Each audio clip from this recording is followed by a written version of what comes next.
In 2016, Saudi Arabia announced something that sounded almost absurd at the time: Vision 2030. A public acknowledgement that oil, that thing that had powered the kingdom for generations, could no longer be its entire story. At the time, most people focused on the flashy parts: Neom, the line, mega cities in the desert. It was pretty easy to miss the deeper meaning of all of this. This wasn't about architecture or these crazy bold visions. This was actually about fear. The fear that one day oil would still exist, but power would have moved on without it. Fast forward a few years, and the most important construction projects in the Gulf aren't visible from a drone shot. They don't really look impressive on Instagram. They're massive sealed buildings in the desert filled with machines that never sleep, because power stopped being measured in barrels and it's now being measured in compute. And some countries in the Middle East want to be a part of this. They want to help write this story that will impact generations ahead.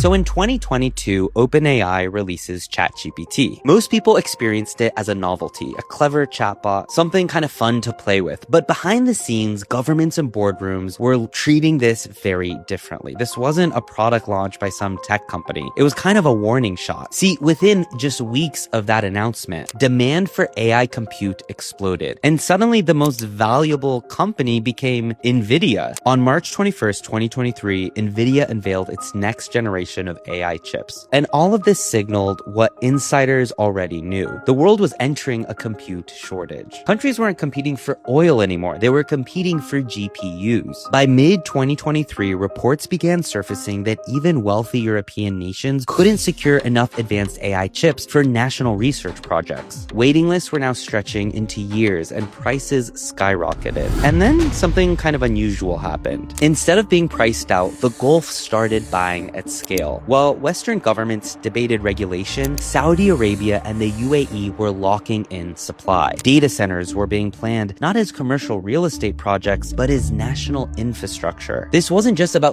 owning AI apps. This was about running the engine behind all of this. So in April 2024, Microsoft announces a $1.5 billion investment into G42. That's the UAE-based AI company. Now, on paper, this kind of looked like a corporate partnership, but in reality, this was a geopolitical signal. This was Microsoft saying something very specific. The Gulf is no longer just a customer of theirs, it's a platform. I recently interviewed Brad Smith. He's the president of Microsoft. I asked him, why does the UAE matter so much to Microsoft's AI strategy? And his answer stuck with me. Here's what he said. When I was in Abu Dhabi last week, the two things that excited me the most were probably this. One, the Department of Health has a command center using AI built on Microsoft Azure. If you have to call an ambulance in Abu Dhabi, you're going to get routed and your ambulance drivers are going to take you to the hospital that has the fastest drive, the best availability of doctors to help you as soon as you go in, the available hospital beds for your category of illness. The UAE wanted AI sovereignty, and Microsoft understood that the next phase of AI wouldn't be owned by any single country. So all of this wasn't about copying Silicon Valley, but building something parallel to it. By May 2024, a new phrase started showing up in policy documents and closed-door meetings. It's this term called sovereign AI. The idea was simple, but the implications were huge. Countries no longer wanted their most sensitive intelligence systems running entirely on foreign infrastructure. I mean, think about it. Healthcare, defense, finance, even data about your population. I mean, that is not something that you just want to casually store in some other country's servers. AI had become just way too important to outsource. In Abu Dhabi, the Technology Innovation Institute had already been quietly working on Falcon. It's a large language model designed for control, open source, transparent, and adaptable. See, this wasn't a chatbot designed to go viral. This was a national asset. Meanwhile, Saudi Arabia was expanding supercomputing capacity, building clusters capable of training models at a scale that even rivaled Western research labs. All of a sudden, intelligence was becoming infrastructure. In June 2024, something else starts to worry policymakers in the US and in Europe: energy. So by now, AI models are consuming electricity at crazy, terrifying rates. In some regions, data centers were straining local grids. Projects were now being delayed, not because of funding, but there just wasn't enough power. Now, in the Gulf, this wasn't a problem. Saudi Arabia and the UAE had something no AI hub in the West could easily replicate: cheap energy, massive amounts of land and some of the best solar potential on Earth.